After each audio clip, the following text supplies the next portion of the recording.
Welcome everybody, and thanks very much for joining this. Really pleased that we've got Victoria and Kyle from the Elisabeth Curtis Centre, which is a really great RDA centre in Bedfordshire, quite close to Bedford, I think, aren't you?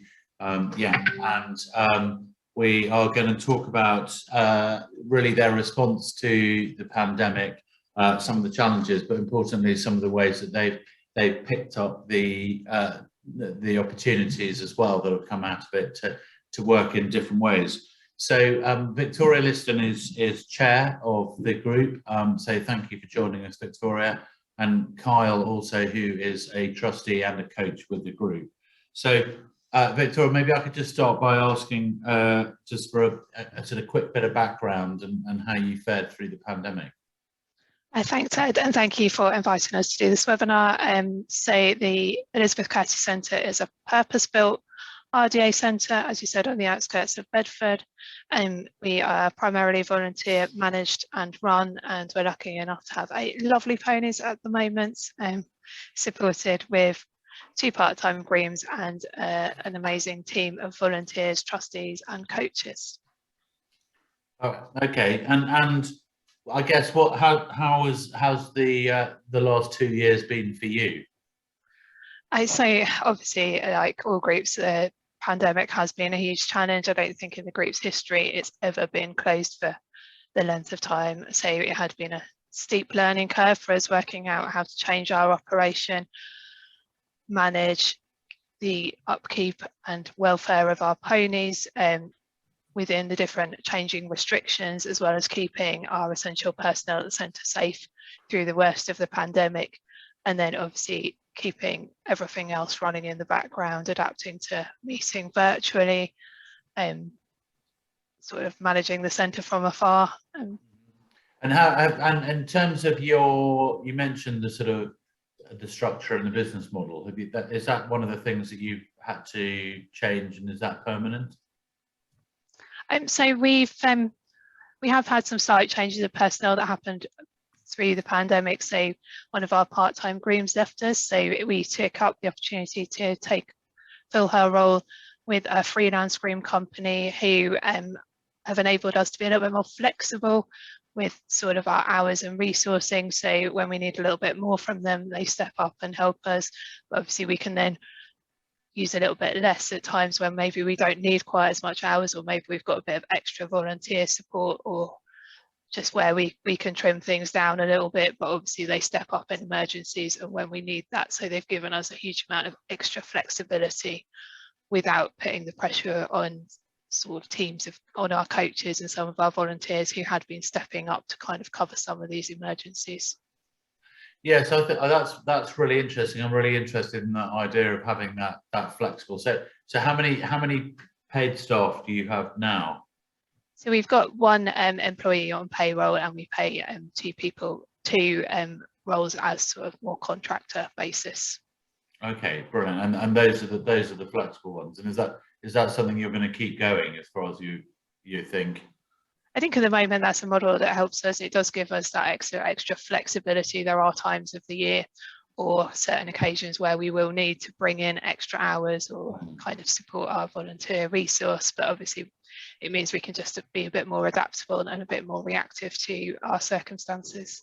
Sure, cool. And Carl, I know we were talking a bit before about what you've done with digital stuff. So just tell us a bit about that, because that sounds like you've been able to get some real benefit from that. Yeah, absolutely. So I think, one of the things that all groups are probably experiencing, and it's on what's on the on Facebook all the time, is we need more coaches, we're struggling volunteers and what have you. So we took this opportunity to kind of look at that, and yes, we're struggling and we can advertise and we can train up, but actually how do we make the job less onerous on people? So we really took this opportunity to go digital. So, in all of our history, we've never done the internet. It's very scary. And we've gone from not doing internet to Zoom meetings and Teams meetings now for all our meetings. We've then kind of digitized all of our training. So we took this opportunity to kind of say, no, we really want to invest in training for our volunteers. So we set up our own e-learning page to deliver some kind of core training that we want our volunteers to know, specific to our centre, be it fire exits, you know, fire drills, our types of ponies that we've got, and kind of how we want kind of grooming to happen, tactical to happen, etc. So we kind of launched that piece, and it's actually gone really, really well. All of our volunteers who come through now new to the centre go and do their e-learning, and we've not had one comment or negative complaint, and we are getting, you know, substantial amounts of volunteer inquiries at the moment. And then, like I say, on the other side of it, we've been trying to really build up our database of kind of volunteers, supporters, and making that digital so it's active and able to be accessed by the trustees, the people who are running the business continuously. And I think that was the problem, is things were always at the centre, and now they're flexible and accessible for us to be able to do things with. And like you say, we were talking earlier, weren't we, about kind of meetings like this, and this is the great thing that's come out of COVID, is that you're able to do these kind of meetings and webinars, and we've really adapted to that. So we've not actually gone back to face-to-face meetings of yet. And I think when we go back, we'll be looking at a hybrid model, but that's really attracted some people to roles that we've struggled to fill, like trustees, because, you know, they've been able to a bit more flexibly do this around their work life. So they're able to log on from home, access all the files they need, all the work they need to be able to do the job and manage the business.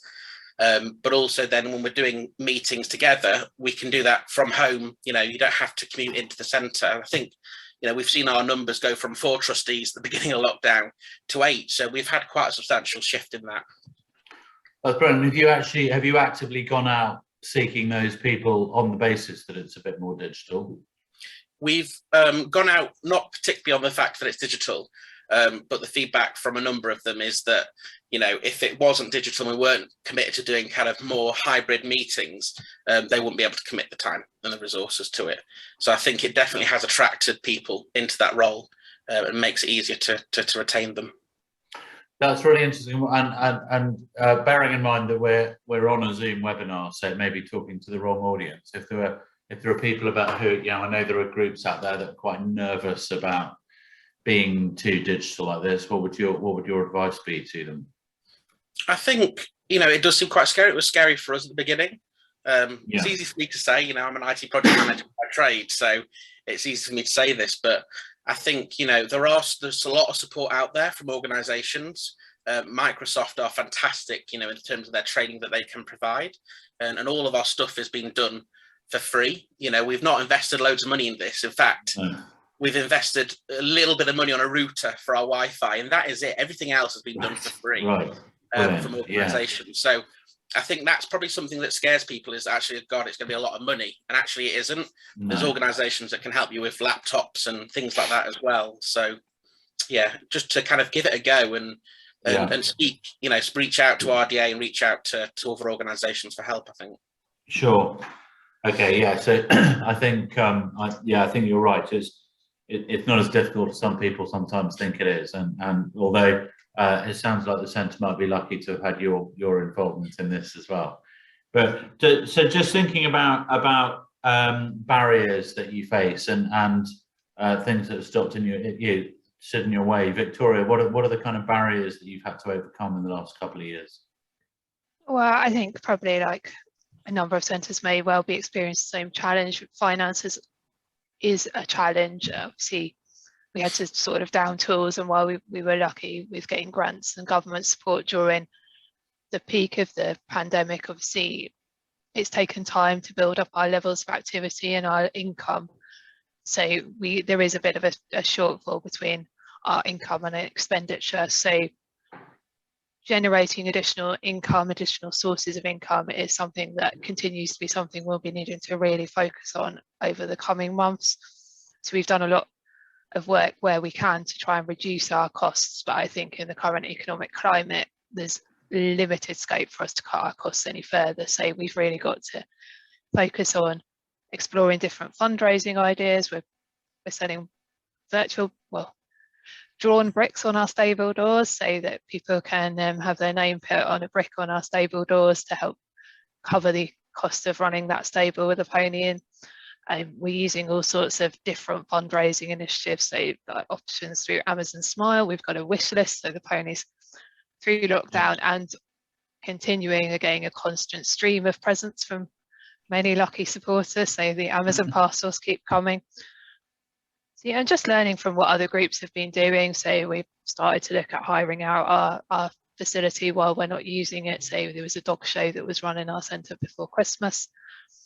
I'm exploring things like a 200 club, doing a collection at a race meet, really working on sort of applying for grants and looking at opportunities for where we need things, whether we can persuade someone to help us pay for it or even donate it, which is even better. Right. Okay. So there's quite a lot going on. And you mentioned one or two things there. Are you doing new and different forms of fundraising, and particularly using online stuff to achieve that? Definitely, Kyle has produced QR codes for all our fundraising boxes. So maybe where people don't have cash on them as much, they can maybe scan our QR code and donate that way. Selling is that working for you? I think we're getting a steady stream of money coming in from varying sources. See, we're selling manure from outside our centre, but people can donate for that online as well. We've got a little stall. Yeah, excellent. Well, yeah, that's good to see. And Kyle, just talk us through some of the things that you're doing differently on a practical basis now, and thinking about how this has affected you a bit more broadly in your planning. Yeah, I was just going to actually quickly add, Ed, on the finance piece. I think the other thing that I maybe missed out on digital was, we've actually gone to an online platform, Xero, so we have all our accounts there, and it's great for the trustees to be able to actually see at an instance where our cash is, what's our profit and loss, and be able to really grapple that, whereas previously, again, it was kind of on one person's computer, on our treasurer's computer. So now we've got access to that. So I think that's really beneficial, but just wanted to add that bit in there as well on the digital front. But in terms of our services, so yeah, like I say, we've gone from quite a number of coaches down to before lockdown, it was the three of us, and we've now gone up to 4, which is fantastic, with the support of a neighbouring county who came and advertised and got a coach for us. But we've been kind of looking at a few key things as in terms of our theme. So we kind of sat down as a group, as coaches, in the last year before the pandemic. We kind of built a strategy up in terms of what we wanted to achieve. Obviously, the pandemic kind of shot it down a little bit, but we still did manage to achieve quite a number of things. We've been working on the advertising of the ponies and trying to get new ponies in, and we took part in the RDA, more horsepower advertising campaign, which was great, and actually got us our closest ever inquiry down the road. Normally, really? Yeah, literally down the road from us. So it was our closest ever inquiry, which was fantastic. And has produced a number of different inquiries for horses, which is fantastic. So we did manage to achieve some things through kind of lockdown, like I say, standardizing documents, trying to simplify all the paperwork, because there was only 3 of us in lockdown. So the kind of thought of coming back to running the group how it was previously was quite daunting for the few coaches that are there, and also a few trustees. So we focused on that. But at the moment, we've kind of split our strategy up into 4 sections, which is embrace new ways of working, and kind of looking to open up our services in other ways to more participants. And again, we're focusing on things which is not too dissimilar to other groups. So looking at kind of non-ridden work and working in partnership with other providers, particularly in Bedford Borough, and mental health, and people who've kind of been maybe the victims of crimes, and helping with those. And also looking at things like, could we adopt to look at hippotherapy in our area? And also we are looking at collaborating with another group to see if we can get driving for the first time in Bedford, which would be an absolutely phenomenal support. But I think the key theme there is not just looking at the existing coaches, existing volunteers, but actually bringing in new skills that we maybe not be able to deliver, but somebody else can deliver for us at our venue. So it's really exciting looking at those kind of options, really. And the other 3 things really quickly were kind of giving our participants the best experience. So we really want to focus on making sure they get the best out of what we have. So working together as coaches and kind of reaching out to participants and understanding, actually, do they feel their experience with us is positive? And really understanding kind of how can we take feedback on board and change the organisation for good. And similar with our volunteers as well. So, supporting our volunteers, how can we retain our volunteers? I think everyone has the problem with certain sections of volunteers. I know for Duke of Edinburgh, it's quite a high turnover for us. But how do we retain them? So we're going to look at, adopting the 1-year certificates. We've never done that through RDA before because it's normally quite we've only ever stuck with the 5 years. So we're looking at, adopting to the 1-year certificates to really hopefully encourage people to stay and reward them for staying. And look at other options such as, wow cards, wow people who've done an amazing work. It's not a thank you for doing long service because there's other ways for that. But, somebody who's done absolutely amazing work who before pandemic never led a pony and now is is a fantastic leader, leads some of the more difficult ponies tremendously. And actually, how do we reward that to thank him to stay, and encourage him to stay with the organisation? So we're looking at, kind of wow cards. And again, all these things we're looking at are for free because, as Victoria said, we haven't got the money to invest in big schemes and things. So we're looking at how can we do that in a, more cost-effective way. And again, like I said earlier, partnering up with other organisations that can help reward volunteers out there as well. So I think that's really interesting and really encouraging to hear the sort of focus on both the experience for both the volunteers, but perhaps more importantly for the participants as well. And are you doing activities now that are different to the ones that you mentioned you're trying to bring in driving, and I think you've got a meeting in about 25 minutes to pick that up. But are there other ways you've sort of permanently changed your strategy? You mentioned a little bit about some of the non-ridden things. Are you going to keep with that or not? Yeah, absolutely. So we did it almost as a little test and learn coming back from the pandemic. Our absolute aim for everything was we want every participant to return to the centre, no matter what. They may not be riding or sat on a saddle, but we want them to have the opportunity to be able to return. So we kind of adopted a couple of different sessions from not tea with a pony, but quick pony quiet time. So 15-minute quick chunk sessions, one-on-one. And then we did a kind of course of horse care and more structured sessions. We have kind of wound those up as we've now managed to get everyone back onto a pony as, social distancing rules have changed and what have you. But there is definitely a demand we've found on the back of that of people who are inquiring to do horse care and non-ridden sessions. And so we are now looking at getting funding to pay for, kind of EFL training. So we've got proper training in place to be able to deliver dedicated sessions for that. So it's definitely something we're looking at. And I think the pandemic's given us the opportunity to do a bit of test and learn pilot, so to speak, before we jump in at something. Yeah, so that's something we've heard quite a lot, and it's quite good to hear, I think, of people trying out new things, seeing what works and adopting it. And one of our hopes is that we get an opportunity to learn what is working for groups and share some of that knowledge around. So it sounds like you've turned quite a lot of your challenges into opportunities that you can use to take the group forward, really. So yeah, that's really good. Apart from finances, perhaps coming back to you, Victoria, apart from finances, are there other sort of significant challenges that you're facing and that you've had to deal with?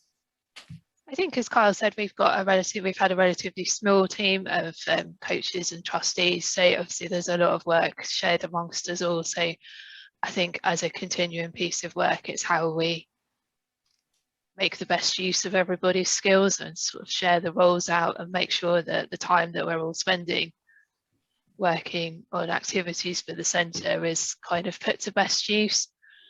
So it may be that there's people, like the parents of one of our participants has actually started doing some of our invoicing for us because they've got that skill, and actually it would have taken, if it was me, it would have taken me quite a long time to figure out how to do it. So actually there's someone who does that in their day job and they've done that really quickly for us, and that's quite a big job that's been taken off quite a few people. So I think it's making sure that we're making the best use of everybody's skills and knowledge, and also maybe there are people who can give us little bits of time but very specialised skills that actually would really help us. And do you think the pandemic's changed? I'm interested whether the pandemic's changed either the ability to attract those people or kind of the attitude for people to come and help, because we're hearing quite a few groups sort of saying it's difficult to get the volunteers in, but maybe if you can just chop up jobs, does that make it easier?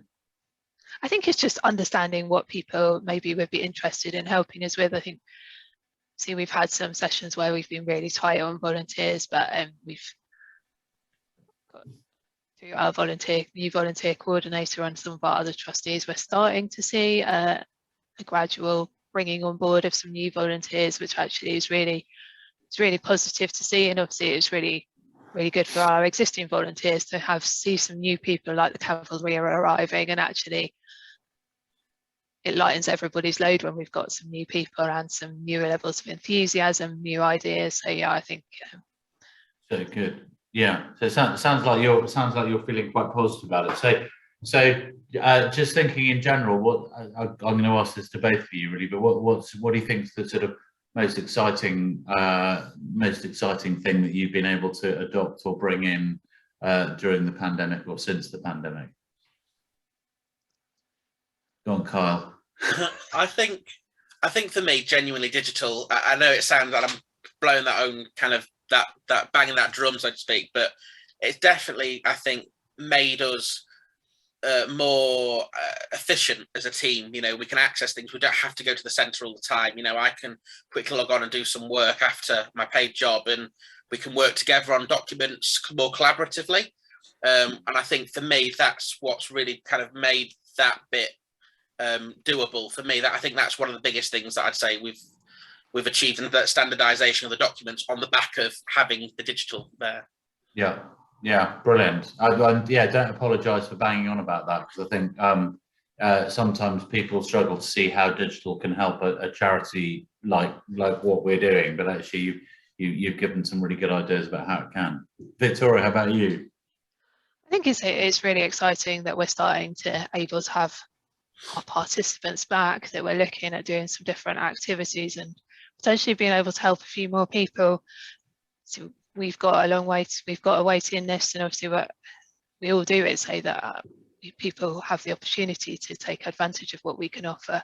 So I think the more we can do to help people, I think that's probably the most exciting thing. And I think the pandemic has shown how we all miss that, the reward of seeing the participants and the benefit they get, kind of having that taken away for us for so long. I think that's really what we've all missed. Yeah, excellent. Well, I see, thank you, Sally, your comment that the WOW cards are likely to be poached by many here tonight. Well, that's part of the point of these kind of webinars. And I don't know if there are any other questions or comments, but I certainly think those WOW cards and those immediate that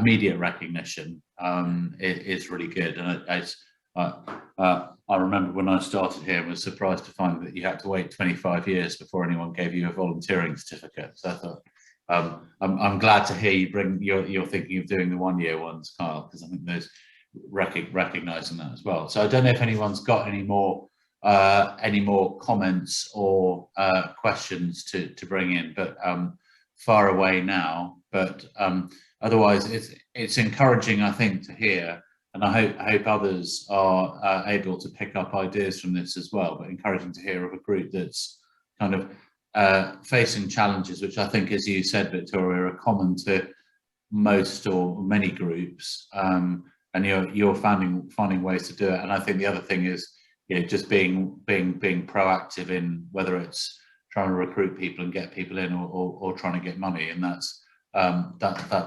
seems to be working for you. Just tell us quickly before we go, how many riders how many participants do you have at the centre, and are you back to pre-COVID numbers yet, or how's that working for you? Good question.